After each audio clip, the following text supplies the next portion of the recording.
Salut les bienheureux, les apprentis bienheureux, bienvenue dans cette nouvelle vidéo, les ateliers bonheur, jour 2. Si tu n'es pas encore inscrit sur ma newsletter, pour pouvoir recevoir toutes les informations que je propose, que ce soit les événements, que ce soit les informations sur les différents programmes, sur les différents stages, formations qui va y avoir lieu, ou en tout cas si tu veux juste rester en contact avec mon actualité, avec mon activité, je t'invite en fait à t'inscrire à ma newsletter. Et pour t'inscrire, c'est très simple, il suffit juste de te rendre sur le haut de ma page Facebook, il y a un bouton bleu marqué s'inscrire.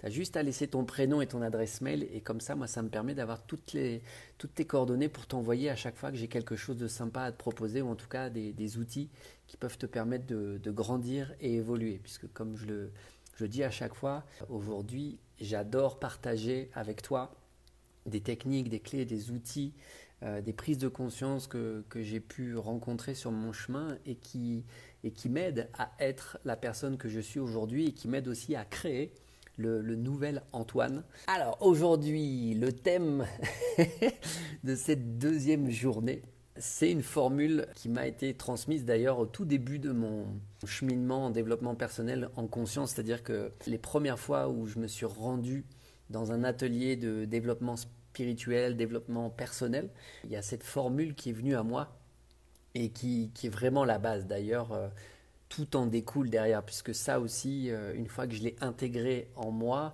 ça résonne constamment et ça me permet toujours de pouvoir mettre des priorités dans ma vie. Aujourd'hui, l'atelier de 21 minutes, je vais préparer mon chrono, puisque j'aime faire ça. Alors, ce fameux thème de la journée, de ce jour 2, c'est quoi? C'est la formule être, faire et avoir. Alors peut-être que tu as déjà entendu parler de ça, mais en tout cas, moi ce qui est sûr, c'est qu'avant de devenir la personne que je suis aujourd'hui, j'ai grandi dans une autre formule. J'ai grandi dans le avoir pour faire et être.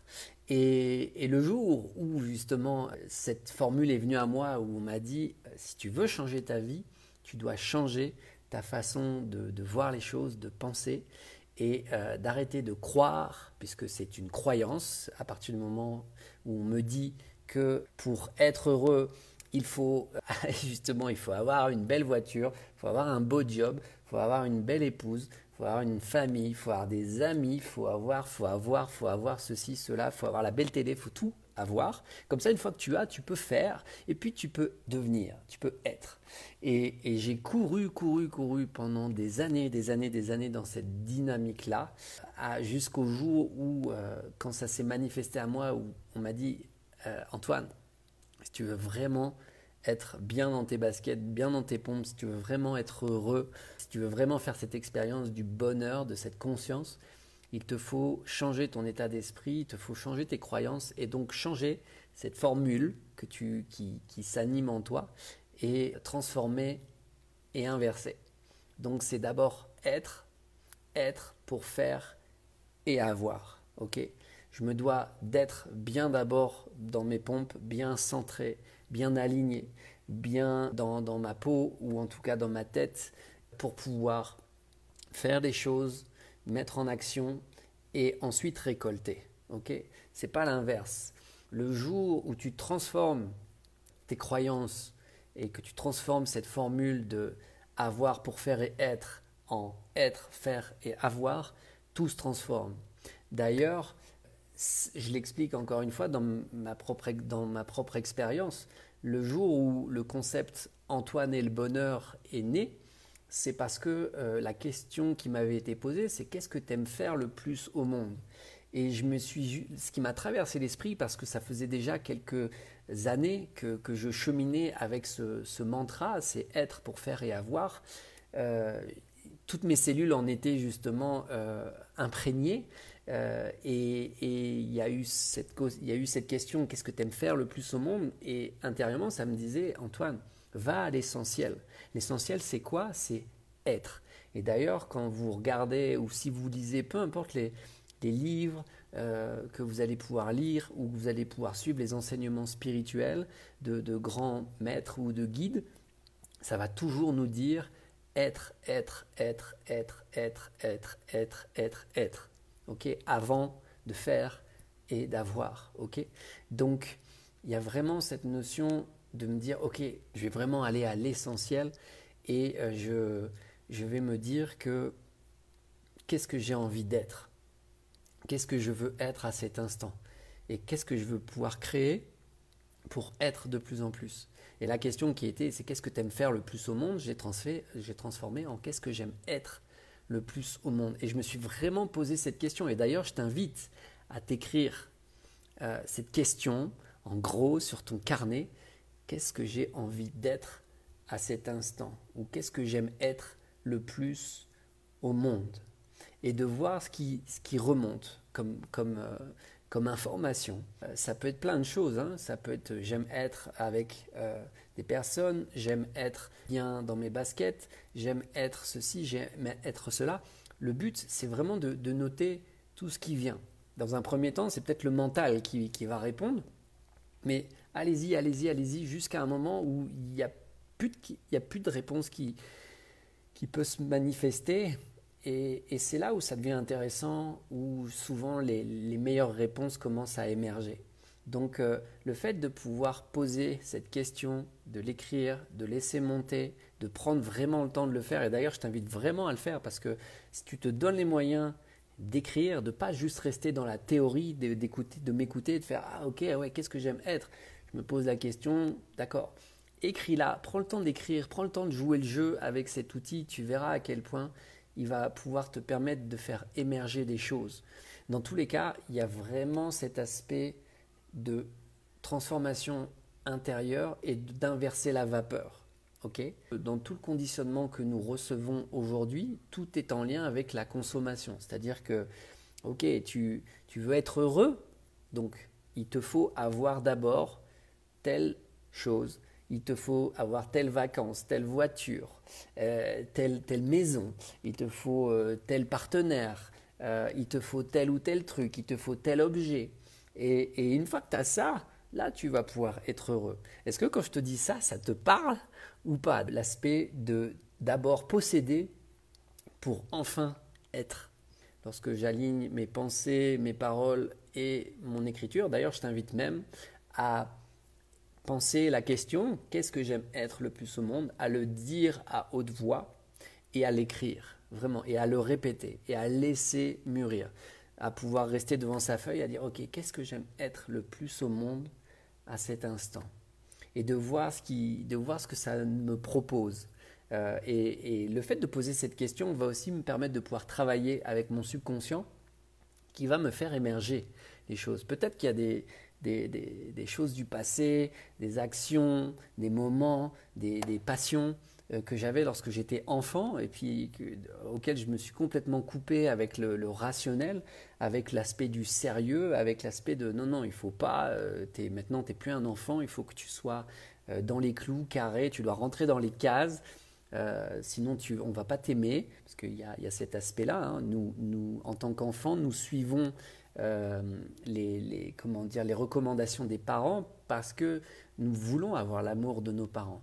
Et c'est ça qui fait que nous restons dans des conditionnements. Et après, il arrive à un certain âge où il peut y avoir une certaine rébellion qui fait « Hey, non, là, j'ai plus envie de marcher dans les mêmes clous que mes parents, que mes amis, que le il faut que ». Et à partir de ce moment-là, il peut y avoir en tout cas des perches de la vie qui viennent nous aider, ou en tout cas des événements de la vie qui viennent nous stimuler, qui viennent nous bousculer dans cette direction-là. Parce que c'est pas parce que le mental ne le veut pas que je n'ai pas à le vivre. Et encore une fois, ou c'est pas parce qu'à l'inverse, c'est pas parce que le mental veut que ça se passe comme ça que c'est comme ça que je vais le vivre. Chaque personne a sa propre expérience, chaque être vivant, spirituel, physique, psychique a son expérience de vie. C'est ce qui fait que nous sommes tous uniques. Chaque expérience sur Terre est complètement et totalement unique. C'est ça qui rend la chose merveilleuse de pouvoir vivre cette incarnation d'individu. Hein. C'est ok, je suis tout seul dans mon corps. Bon, des fois, il y en a qui sont pas tout seuls dans leur tête. Je rigole, mais ça, c'est parce qu'en effet, il y a d'autres choses qui s'expliquent. Le fait de savoir ce que l'on veut exactement, les finances, la joie, le bonheur, les finances, c'est avoir. La joie, c'est un état. Là, en effet, ce que j'aime être le plus, c'est être en joie. C'est être heureux, c'est être heureuse. Ok, il y a vraiment cet aspect de mettre vraiment le focus sur être. Ok, l'être, c'est le moi profond. L'amour, avoir l'amour ou être amour, ça c'est encore une fois, il y a aussi une différence. J'ai envie d'avoir de l'amour, j'ai envie de donner de l'amour et j'ai envie d'être l'amour. C'est pas la même chose hein, et ça m'amène pas non plus les mêmes vibrations, la même conscience. Il y a de grosses différences entre avoir de l'amour et être amour. La question qu'est-ce que j'aime être le plus au monde, je me la suis posée le soir en m'endormant. Je l'ai laissé vraiment tourner et le lendemain matin, c'est là qu'est venu. J'étais dans un état, justement, j'étais vraiment dans un état. Je me sentais en joie, je me sentais heureux, je me sentais bien. Je me suis réveillé avec une joie de vivre. Je dansais dans ma chambre, il faisait beau à l'extérieur, je me sentais bien. Et c'est là où j'ai écouté la pensée me traverser l'esprit qui me disait Antoine, qu'est-ce que tu aimes être le plus au monde? Et c'est là où j'ai pu me dire waouh, comme si attends, je sais pas là. C'est comme si j'avais pris un peu de recul sur la situation. Je me regardais et ben, je me suis dit, ok, c'est être comme ça, être heureux. C'est ça que j'aime. Et intérieurement, il y a eu vraiment un feu. Il y a eu un feu intérieur qui a jailli, qui m'a montré que que j'avais trouvé ma voie, dans le sens où je suis quelqu'un qui a toujours aimé être en joie, m'amuser, rire. À l'école, je m'ennuyais parce que j'étais pas à ma place. Moi, ce que j'avais envie de faire, c'était m'amuser avec les copains, rigoler, dire des blagues, jouer. L'apprentissage scolaire ne me plaisait pas du tout. Je rentrais pas dans les clous. D'ailleurs, j'aimais tellement ça que j'ai dû redoubler trois fois. On m'a même envoyé après dans des entre guillemets dans des voies de technique qu'on pourrait dire voie de garage, mais en fait c'est ça qui est génial, c'est que c'est en faisant ce parcours-là que j'ai réussi à trouver ma voie qui a été justement le commerce, qui est le contact, le commerce et le marketing. Et là, une fois que j'ai adoré, j'étais à ma place, j'ai trouvé ma place, j'étais à ma place, là ça vibrait et là j'ai commencé à me mettre en action, à faire les choses et à avoir des résultats. Donc c'est en ça où je t'invite vraiment à te poser cette question. Et d'ailleurs, cette question, je t'invite à l'écrire au feutre sur une feuille A4. Tu écris en grand qu'est-ce que j'aime être le plus au monde. Et tu te la mets sur ton frigo, tu la mets dans ta chambre et tu vas voir que ton regard va la voir. Et constamment, ça va être ok, qu'est-ce que j'aime être? Qu'est-ce que j'aime être? Qu'est-ce que j'aime être? Qu'est-ce que j'aime être? Qu'est-ce que j'aime être? Une fois que je sais ce que j'aime être, je vais me mettre en action. Donc je vais être dans le faire et ensuite je vais avoir le résultat qui pourrait être, ok, qu'est-ce que j'aime être? J'aime me sentir heureux. Ok, j'aime me sentir heureux. Alors qu'est-ce que tu as besoin de faire, Antoine, pour te sentir heureux? Donc tiens, qu'est-ce que j'ai envie de faire? Là, j'ai envie de me promener parce que me promener, prendre l'air, ça me rend heureux, ça me fait du bien. Ok, ou ça pourrait être, j'aime danser. Ah bah ok, tiens, je vais me mettre de la musique, je vais me mettre mes oreillettes et je vais me mettre un son qui va me faire plaisir, je vais lâcher prise. Ok. Et puis ça va aussi m'amener à oser sortir de ma zone de confort parce que tant que je fais quelque chose facilement, c'est que je suis dans ma zone de confort. Le jour où je sors de ma zone de confort, là, ça va venir me chercher au niveau du bide, au niveau des émotions, la peur qui va retenir. J'ai mon cerveau reptilien qui va faire oh là Antoine, tu te calmes là, si on fait ça, on va tous crever. et c'est à moi de pouvoir dire non, c'est bon, tout est ok. C'est juste parce que nous n'avons pas l'habitude ou c'est juste parce que ma croyance personnelle pense que en faisant ça, je vais me mettre dans une merde pas possible. Et je peux juste vous dire que à chaque fois que j'écoute mon cœur, parce que je veux être, aujourd'hui, je fais vraiment cette notion, qu'est-ce que j'aime être? J'anime toujours cette question, qu'est-ce que j'aime être? Qu'est-ce que j'aime être? Qu'est-ce que j'aime être? Ce qui fait que ça m'amène à prendre des choix qui ne sont pas forcément évidents, qui peuvent m'amener à des situations qui peuvent venir me brasser. Au final, quand je regarde avec un peu plus de recul, je me rends compte que chaque situation m'a constamment permis de grandir et évoluer, ok, plutôt que de stagner. parce qu'encore une fois, j'ai le choix. Je peux décider de stagner, de ne rien faire, et puis ça peut être confortable et c'est ok. Et je peux aussi décider de me mettre en action, de me mettre en mouvement pour aller vers ce résultat qui est d'abord animé par le être. Okay, donc aujourd'hui, je transforme mon moteur principal en qu'est-ce que j'aime être le plus au monde. Nous sommes conditionnés dans cet aspect-là. Okay, ton bonheur est à l'extérieur. Alors que là, avec ce que je vous propose, c'est l'inverse. C'est ok, en toi naît le bonheur. Le bonheur naît de toi, il vient de l'intérieur. C'est à toi de le créer. C'est toi qui es une génératrice. Tu es un créateur, tu es une créatrice en puissance. La seule chose, c'est que tu l'as certainement oublié et c'est à toi ou à chacun d'entre nous, à moi, de le manifester et de l'incarner, cet aspect créateur. Beaucoup de personnes sont ce qu'elles ont et en effet, moi, je me qualifiais, j'étais ce que j'avais. J'estimais que si, en fait, j'avais un besoin de reconnaissance et ce besoin de reconnaissance, en fait, pour être reconnu, ça passait encore une fois par le matériel. C'était « Ah ok, il a une belle maison ».